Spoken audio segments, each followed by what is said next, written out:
Hello, welcome back to Firesense Gaming. My name is Ben, and today we're going to continue on with Suzerain.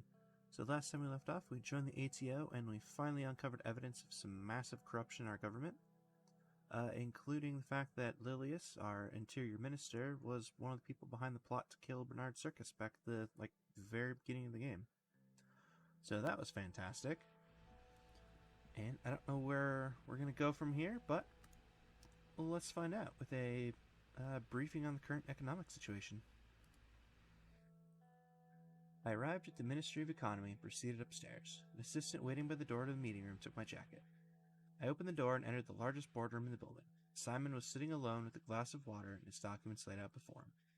He stood up when I entered and approached me. After a quick handshake, I took a seat. Good afternoon, Mr. President.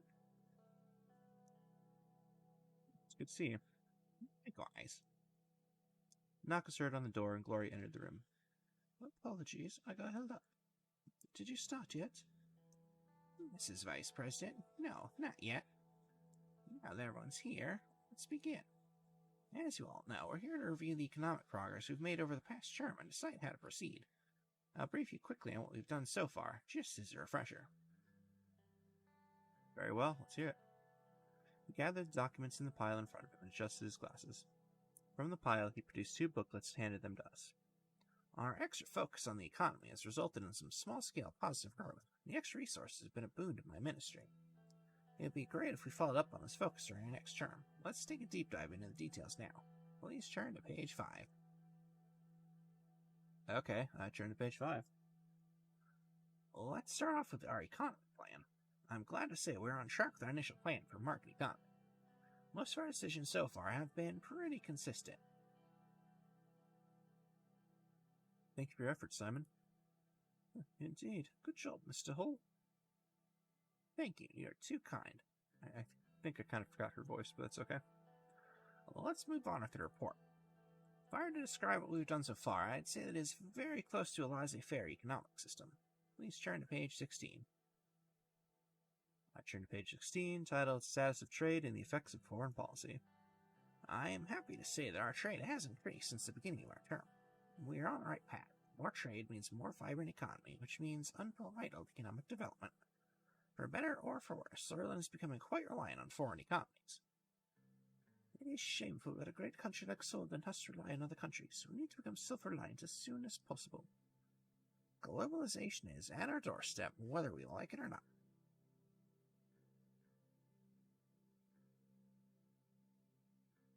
See what's wrong with the whole extra reliance on our allies and neighbors. We will have to carefully consider this matter during our second term. Please turn to page 17. Turn to page 17. In our attempt to repair Ireland's economic system, we went for a mixed approach. We tried to cater to the needs of both businesses and citizens. It's been a delicate balance. Thankfully, living standards are steadily increasing. We've been receiving fewer and fewer complaints about our welfare systems. Good. Keeping citizens happy is integral to keeping Ireland stable. Exactly. Some of our industries have also been knocked down to their knees by recent taxation, so the demand for these goods has decreased drastically, which led to businesses in these industries being shut down. Some people are calling the government out for infringing on their personal liberty.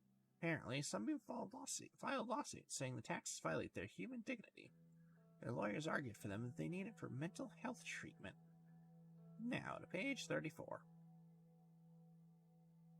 Production in our country has nearly doubled since the start of our administration. It is a great success.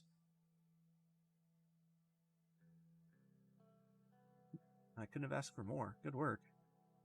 That's excellent news. Something to build on during our next term. Teamwork makes the dream work. Makes it happen.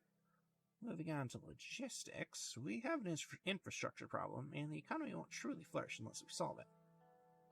We need to make new roads and improve the existing ones. People and businesses alike have been complaining. Smoother commutes, easier access, and faster delivery times help everyone out. We are very close to the end. I want to talk about a few numbers. Please turn to page 57. I have prepared a chart. Our inflation rate is currently at an amazing 2%, down from 7%. That's the lowest Ireland has ever seen. The Irish rent's value has been largely maintained and consumer prices have been stabilized, which means that Irish citizens are happier. Yeah, there's nothing more important than the well-being of our citizens. Agreed.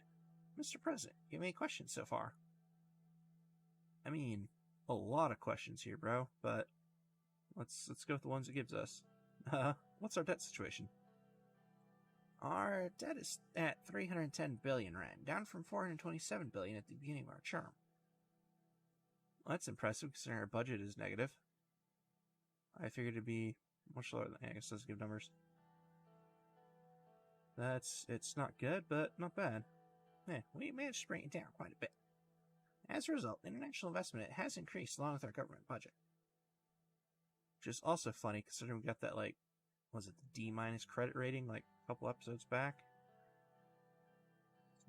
Possibly contrary information here, but who knows? I mean, everything did just skyrocket, so we might be good again. But, how are we doing with unemployment? The unemployment rate is at 5%, down from 16%. The change is mostly due to our investments and wise economic planning. That's pretty good. What are the latest numbers on our GDP? Our current GDP is at 513 billion rand, a major increase from the 310 billion rand we had at the beginning of our term. That is a pretty dang good increase there. As per the latest stats, the economy grew 16% in the last 4 years on average. In short, we are enjoying an increased economical capacity. That's pretty fantastic. Those are all the questions I had. Well, I want to quickly highlight our budget expenditure. My numbers indicate that, overall, we've been fairly balanced in spending our government budget. Balanced approach is good, however, we shouldn't forget that money is not just spent, not spent. Jeez. Forget that money that is not spent is just pieces of paper. There we go. That was a hard sentence for some reason. Now, going into the elections and hopefully a second term, we need to decide on the way forward. One thing is clear, we need a bigger budget. Don't we always need a bigger budget? We shouldn't start next term with a budget deficit. What should we do, Mr. President? Any ideas?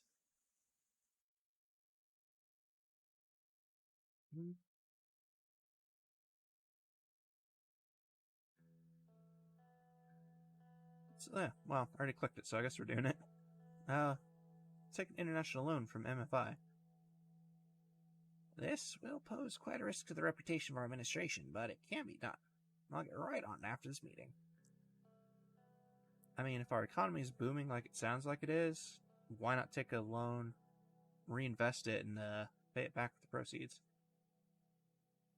In theory. Now that that's out of the way, during our first term, we faced many challenges in the midst of a recession. We've worked hard to fight against all odds. We've beaten every single one of them. We have beaten a life-threatening disease, stopping it dead in its tracks before it could spread and damage our economy. No pun intended. You may have surmised from the data I've given you that the worst of the recession is behind us. In fact, you'd be absolutely correct. We've entered what future historians might refer to as a sortish recovery period. This warrants a celebration for sure. Ooh, and I got an achievement for that. Man, seriously, if you told me like a couple weeks ago that we would have magically fixed the economy all of a sudden, I would not have believed you. I like the sound of it. A sortish recovery period. We have done well. History will remember the Reign administration as the one that ended the recession. Congratulations, everyone. This was only a dream a few years ago, and we achieved it. Mr. President, we'll go out for drinks later, but for now, this meeting is adjourned. Thank you for coming. Meeting dispersed. I hurried to the cafeteria to get a cup of coffee. What, you can't get, like, better coffee at your office? Oh, jeez, okay. Son of things just popped here. Journal. Oh yeah, that's just saying we decided to take a loan from what I assume is, like, this world's version of the, like, IMF?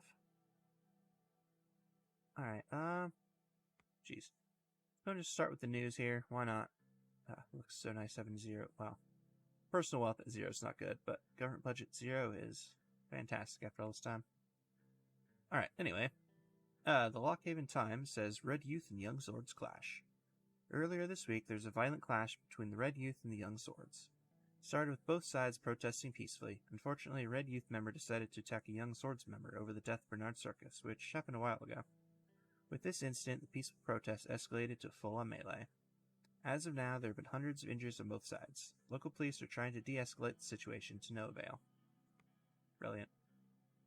Alright, let's just kind of work our way across here. Alright. Report from Marbell on trade and commerce propel Morbell and Lauren region. The mayor of Morbell reported that the city saw thrice the economic growth that was expected. Based on the delivered reports, businesses are competing to open the shops open in the city. Whatever. We can expect the city to grow into an industrial and commercial hub in the future. Positive upswing is credited to the huge amount of goods and materials flowing through the city from Morna to Holzord. Nice. Alright, how about Conriats? HOS AIDS election campaign. Oh, yeah, Marcel Cronti.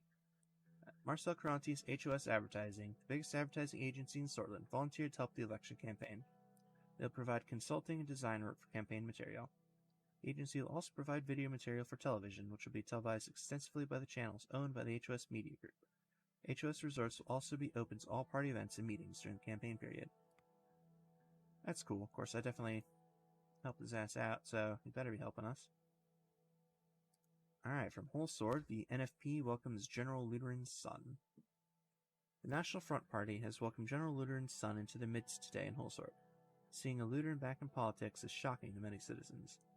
General Luderan infamously organized a military coup against former President Vichy that led to the Sordish Civil War. Mr. Keebner has organized the event to appeal to his voter base. This is a symbolic step for the NFP, as Luderan was arguably the most well-known nationalist in Sortland. Yeah, that's not a good thing. Alright, so head south here. Economic stabilization hampered by racial tension. The mayor of Sarna reported some economic growth. He expressed his gratitude for the investment of the government in the region. However, the multicultural city of Sarna is still struggling with societal problems. Tensions between the Blutish people and the local swords is still high. That's not good. And head up to Lenkerg, competitor to all East Markopen fishing exporters. Citizens of Lenkerg expressed their gratitude for the new investments and policies that led to the increased development of the region. Recent data indicates that the fish exports have quadrupled since we took office, and that new industries began to flourish. Not only did the city become the main competitor to all fish exporters in the region, but also began to house a tourism hub in Ineland. That's pretty fantastic. Alright. And it looks like that's all the reports, so let's head to Lockhaven. Check the report first. PFJP Richter's slogan, Victory for Everyone. As the 1957 election starts to approach, Friends Richter and the People's Freedom and Justice Party are making waves in Lockhaven. Their campaign slogan, Victory for Everyone, covered the city after campaign visits to the city. The PFJP has been the United Sortland Party's major opposition since the formation, each year earning a higher percentage of votes. Which is definitely not good for our re-election campaign, but we'll see what happens. Now, let's go do a television interview.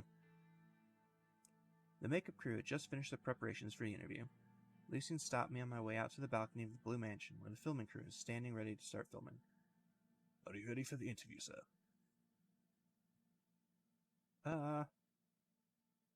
Why? Don't I look ready? No, sir. You look great. The crew's ready to start filming. Mr. Saka is excited to interview you. As I explained before, it'd be bad press to decline this interview offer. They are the most prestigious interview program in the world. And they are from Kairos. The country is known for its neutrality. I don't think there'll be too much pressure. I hope so, Lucien. I walked to the balcony and sat on the seat prepared for me, directly in front of Mr. Zaka. Mr. President, welcome to One-on-One. Thank you so much for the opportunity to talk to you. Let's begin with the latest incident between Sortland and Rumberg. An anti-aircraft of the Swedish Air Forces was shot down by Rumbergian anti-air guns a few weeks ago. Officials from the Bergen government proclaimed that the aircraft was flying inside the airspace of Rumberg. Your government has been silent apart from a few statements which claim that your plane was indeed in Swedish airspace when it was shot down. You believe the Rumbergian forces initiated an intentional attack? I don't want to think they attacked us intentionally. It must have been a mistake. Does that mean your side is willing to have diplomatic talks with Rumberg? Of course, Rumberg is our neighbor. We want to have good relations with all our neighbors. Do you believe Queen Livingston shares the same sentiments? I hope she does. We're willing to work together to achieve peace in Eastern Marcopa. This week, the Arcasian government has condemned Rumberg for their actions against Sordland. Now that Sordland is also a member of the ATO, do you think this would deter Rumberg from creating a broader conflict?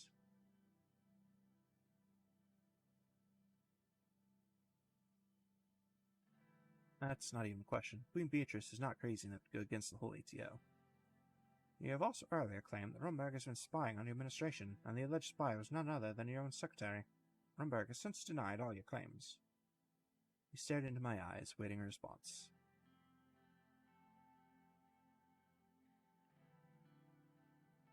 Of course they would deny it. However, Sordland knows the truth. This is a very serious accusation, Mr. President. Well, the scandal caused by that resulted in Mr. Vectron leaving his office. He was blamed and you appointed a new vice president.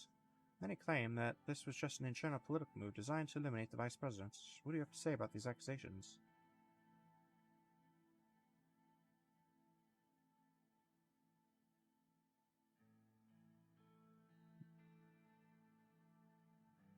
That's absurd. Mr. Vectron took upon himself to bear the responsibility and decided to resign by his own volition. It would have been very difficult not to take responsibility when you, as the president, revealed the wrongdoings. One could say he was forced to resign. I disagree. We took the responsibility together. No one forced him to resign. He didn't look like he was satisfied by my response. He stopped for a moment and took a brief look at his papers. Okay, let's return back to your foreign policy. Let's talk about the ongoing conflict about the Helluland Island. The Loxonian Navy has been increasingly active in the Marcan Sea. As you know, they've been harassing Agnolian ships and recently Soldier ships as well. I believe Soldan is committed to stand together with Agnolia. In fact, you have a military alliance with them. What do you think about Falkson's actions and their claims on the island?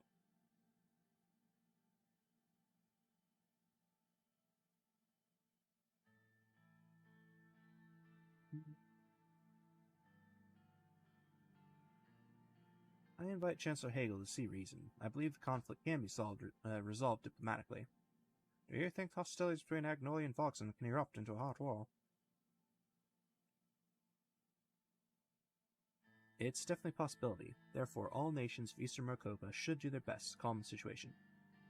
Would Sordland also get involved if the situation gets out of control?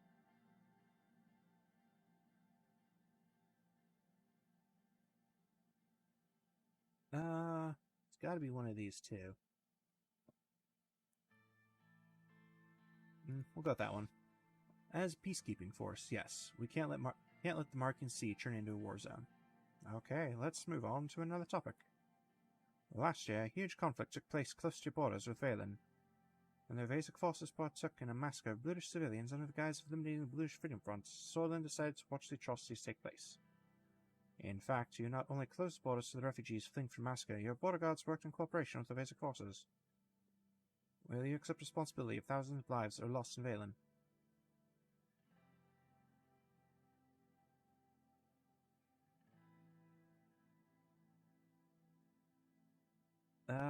Boy. I knew that was a mistake, and as soon as it happened, it was like, yep.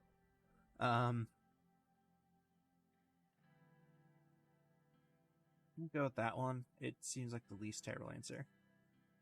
It breaks my heart to see so many people die in Valen. Could we have done something? Definitely, but the conflict had nothing to do with us.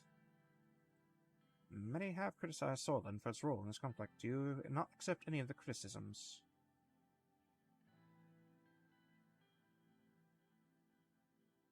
Sure, we could have helped the refugees, but then again, how do we distinguish civilians from militants? You could have... On the gesture of the director, he stopped before finishing his sentence. Well, it seems that's all the time we have for today. The director shouted at the crew to stop recording. We both stood up and shook hands. Thank you for your valuable time, Mr. President. It was a pleasure.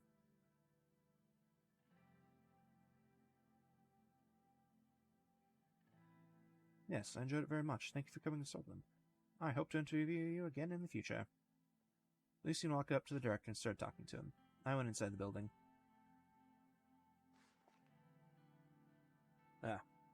Yeah, that whole Valen thing was definitely a mistake. I should not have agreed to that. But, a ton of things just happened. Let's check the codex first. Something happened with, Monsoon Leak. Let's, okay, whatever. Scroll to the bottom here.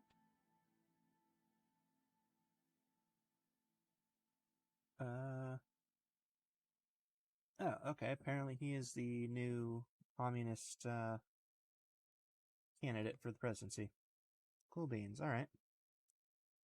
Okay, well, let's start with the reports first, because it looks like there's just the two of them. And then a ton of news reports. Alright. Sarna, the WPB leader, poisoned. Which is old news, but okay.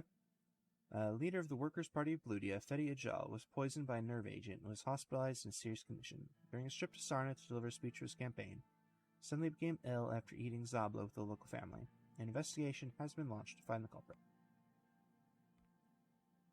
And Lockhaven. Lukewarm PR visit.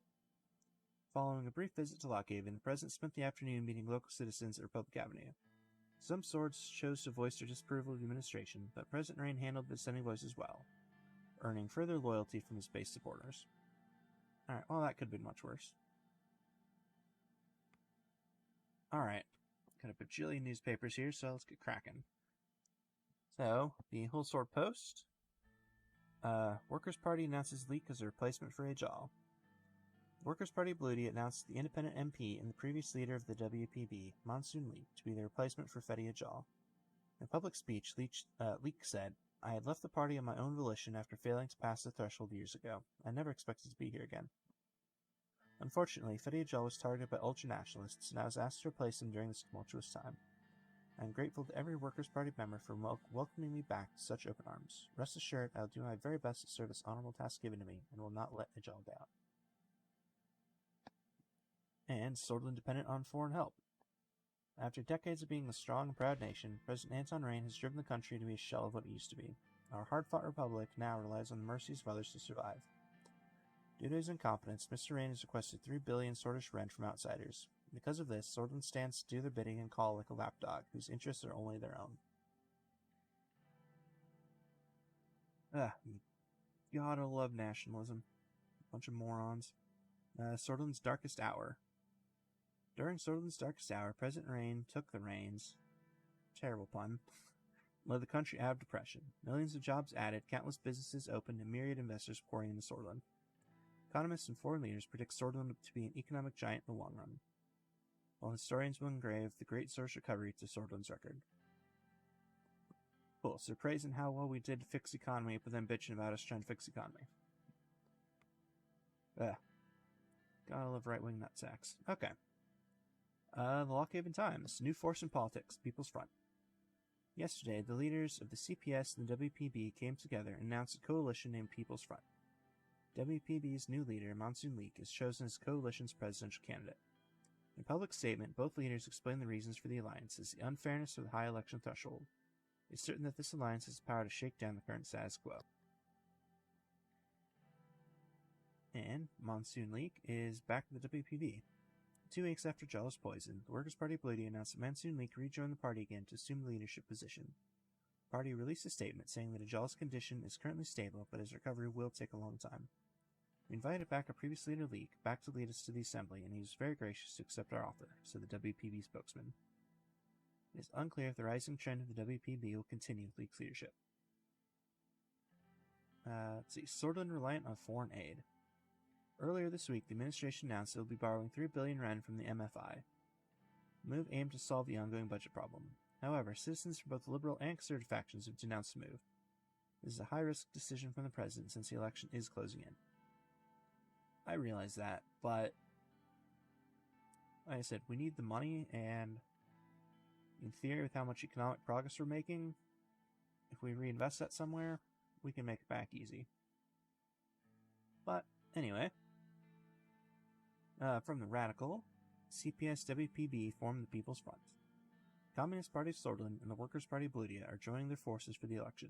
Yesterday, the leaders of both parties held a 6-hour meeting to discuss the terms of their alliance.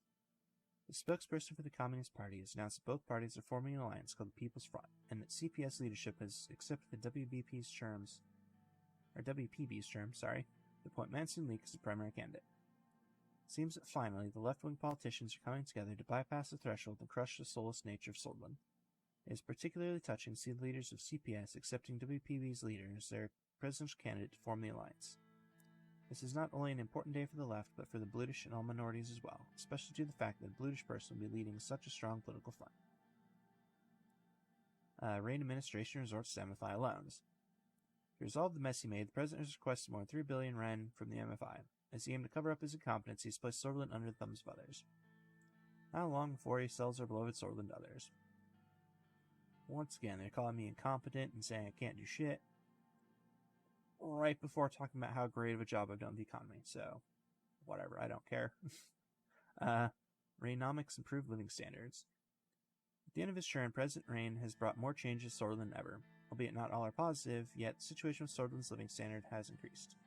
Based on new research, Sordlin citizens' life expectancy is at its highest in history. The President's policies have given every person the same economic opportunities to strive forward. This is the most excellent news for any Sordish resident since the forming of the Republic. And last but not least, from The Economists, great Sordish economic recovery. Under the President's brilliant leadership, Sordlin has lifted itself out of the Great Depression. Jobs and investments are returning in the millions and thousands as the country's GDP rises without signs of stopping. Undeterred and unhindered by the crisis, the President steered the nation onward. With this momentum, Sordlin is destined to be the golden apple of the Maricopa region. It appears the best is yet to come. So many contrarian statements there. Okay. Back to Full Sword. Mansoon might return to WPB to fill Agel's role. Alright, that's not really news. I'm not going to read that because we read it like 4 times. So, let's go home. As I was expecting, the phone rang. I picked up the phone. The operator said there's Gloria Tori on the line. Mr. President, have you seen the news? Yes, along with everyone else in the Northern Hemisphere. To be frank, she took a deep breath, we might be screwed. I just received word that they started the impeachment process. Well, that's cool. We will defend ourselves and present the best case possible, of course, but it will be hard. We need to stay optimistic. We may still have a chance, but for now, I will let you take it all in. Talk to you later. The line dropped dead.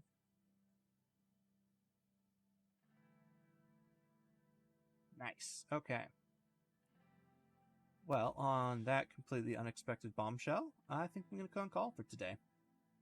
So, as always, thank you very much for watching, and hope to see you all next time.